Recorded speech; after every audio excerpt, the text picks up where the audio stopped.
Hi everybody, it's Dr. Bridget Young from babyformulaexpert.com here. I'm actually at my local park. Let's see if you can see, got my tiny baby next to me. My other baby's playing on the playground with my husband. So we're gonna do this Q&A sort of quick today so I can go play with them.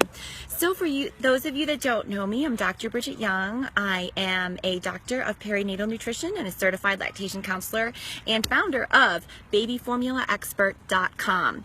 And today I'm drinking champagne for Q&A because I'm just in a good mood.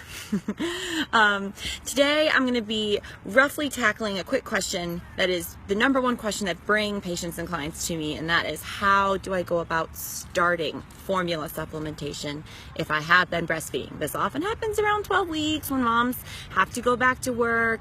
Pumping is just awful, and it can happen for a variety of reasons. So once you've chosen a formula you want to use, which is a whole different topic, I do have particular ways I like people to introduce formula to a baby who's previously only received breast or donor milk.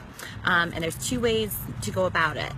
I have my notes here so I don't forget anything. The first is for the scenario if you don't have any frozen milk available in the freezer. So if you don't have a stash built up, which is totally fine, it's much simpler. You don't have anything to mix the formula with.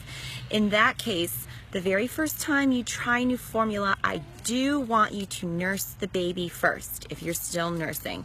This way there's a little bit of breast milk in the stomach and it will mix with the formula when it comes in. Breast milk is full of all kinds of digestive enzymes and juices, for lack of a better word, that will help introduce that new foreign food and help it to break down a little bit so that it's not such a shock to baby system. And then the next time, if you can't nurse before the next time the baby gets a bottle, at least it's almost like a gentle way to introduce the formula so it's not all at once. If you do have frozen milk saved in the freezer, then I want you to use that frozen milk to help you introduce the formula.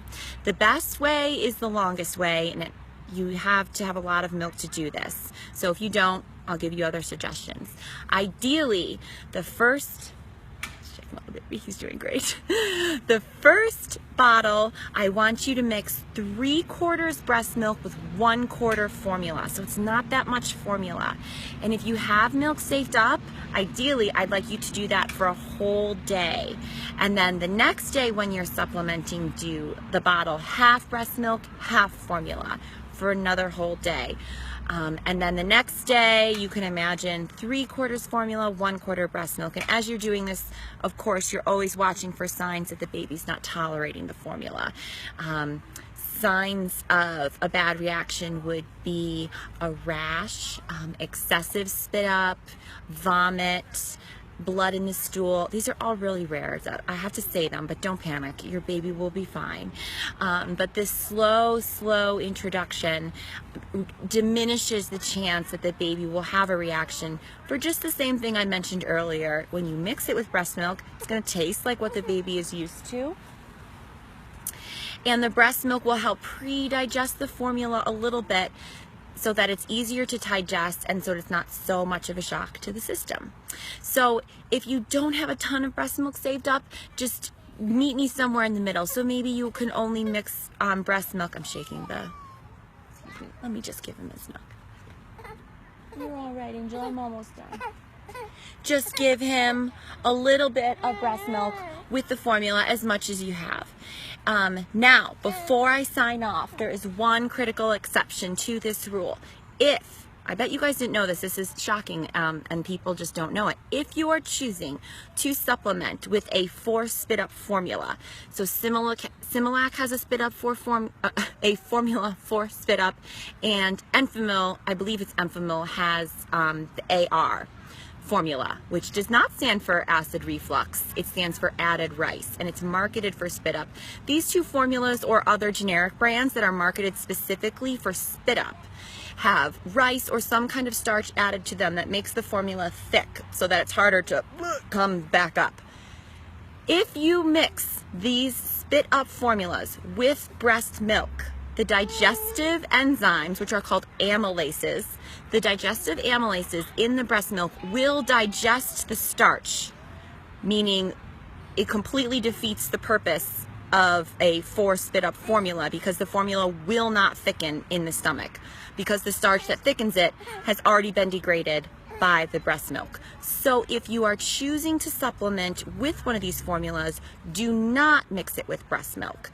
Otherwise you're wasting your money, and you may just have purchased a cheaper not force spit up option. So in that case, you would feed them distinctly in separate bottles. This is a special often. Sometimes I see moms who, you know, when they send their babies to daycare, pre-mix the bottles at home, and will do half formula, half breast milk, which is fabulous. But again, if you're using formula for spit up, you are just literally flushing your money down the drain. Keep those bottles separate. That's my exception. So to recap, when introducing formula to the breastfed baby to the first time, do it as slowly as possible and mix with breast milk if you have it available. If you don't, nurse the baby before introducing formula for the first time, and try to do that for the first several times, so that the breast milk helps ease the introduction of the formula. Okay, I hope that was helpful. I hope you guys learned something. Remember to send in your comments or questions any way you want for future happy hour Q&As. I really enjoy doing these. Also, my husband never has anything to do with these. I use a little tripod, and so on Friday or Saturday I do it. Sometimes he'll be like, "You look so nice, honey." I'm like, "Oh yeah, well, you know, I just always look like this." It makes me embarrassed to realize how little I put on makeup at home if I don't have to go to work. So that's embarrassing for me, but I'm getting a lot out of it. So thank you all for that.